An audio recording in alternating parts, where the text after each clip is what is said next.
you believe this hanging of flags is perfectly reasonable?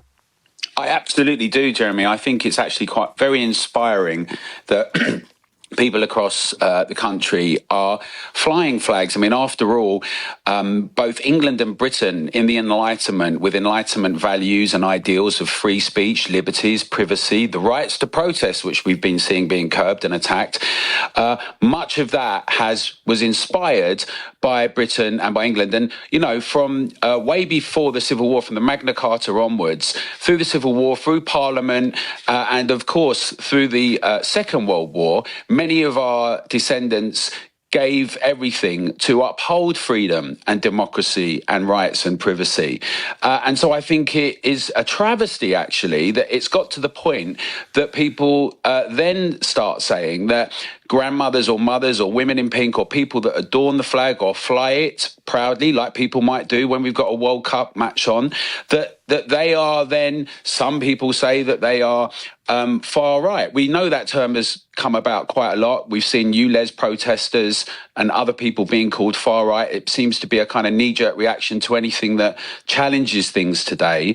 But the idea that flying flags, a bit like when we had the Olympics and there was this great sense of kind of unity and people saying this is what this is about. And I do think as well, Jeremy, that many people in Britain, much of the public, perhaps we might call them the silent majority, the people who aren't as articulate on some of these shows, or don't get an opportunity to do that, feel that it's become unacceptable, as Emily Thornberry sort of sneered at in 2014, that people might want to have pride in a nation, that somehow that means you're some kind of colonising, imperialist, but actually... Well, let me go to that. You've done a lot there. Yes. Let's just put that to Femi, because that's the key point at the end. It's just about pride, Femi, this flag waving. Yeah, it depends who's putting these flags up. I mean, it's not a complicated notion, the fact that gestures change meaning depending on who's putting them, who's actually doing those gestures. For example, if you saw a doctor celebrating, then you might think, oh, that's good. She might have saved somebody's life. That's a good thing.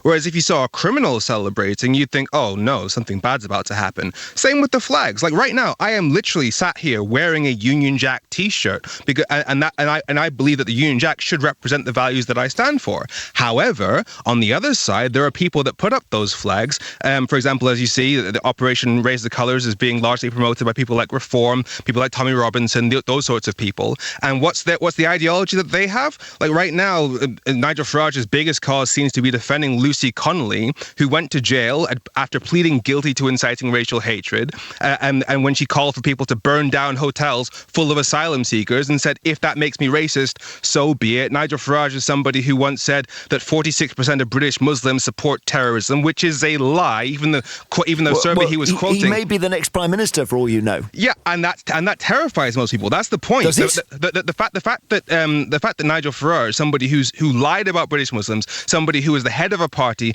that was created by a woman named Catherine Blakelock, who said that black people were inherently violent because of excess testosterone, they are the definition of far right. Because Alan, you're going to struggle to persuade Femi here that these flags are being put up in good conscience. Well, the thing is very telling that Femi uses a dichotomy between doctors and criminals, because the inference, and then he goes on to then state it, people like, and someone like a democratically elected member of parliament, which Femi might find very upsetting and offensive, and I know his views on Brexit and Remain, and that's entirely fine for Femi to have those views. But obviously millions of people have already voted for reform, and many more might do too. But the bigger question is it okay for doctors to be flying flags and not ordinary people, those people perhaps with white vans, or maybe even people who don't have jobs? Because it seems to me that this discussion in Britain has become about the idea of, are you the right kind of person?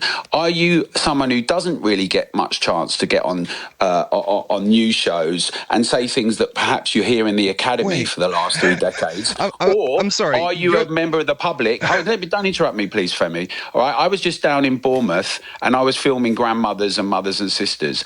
Many of them didn't necessarily have an education, like higher education or a degree, and they weren't schooled in the kind of decolonise the DEI procedures, but they feel very. Hang on, Femi's getting frustrated because he can't get in here. He's trying to listen to the end for the end of the sentence. He said a lot of things, Jeremy. He said a lot of Jeremy things. So I'm just going to try and respond. The point is, I think, that people are saying it's the wrong type of people, and it's the same as Emily Thornberry's tweet in Rochester. This idea that ordinary, everyday people, perhaps we don't really know. Alan, you said this. Okay, Alan, got it. All right. So you're trying to make some classist point about how I'm implying that doctors are better than working class ordinary people. The analogy that I gave was doctors versus actual criminals. So your implication is that when I say criminal, I mean working class people. You are the one being classist right now. When I talk about the difference between the right sort of person flying these flags, I'm talking about people that actually stand for the, generally speaking, progressive values that most British people share. You are talking about representing Reform, a party whose first MP, Lee Anderson, got literally fired from the Conservatives because he said that Sadiq Khan was controlled by Islamists. So he was deemed to be too Islamophobic. You see Reform for as the an extremist party, Femi, do you? I would like Alan.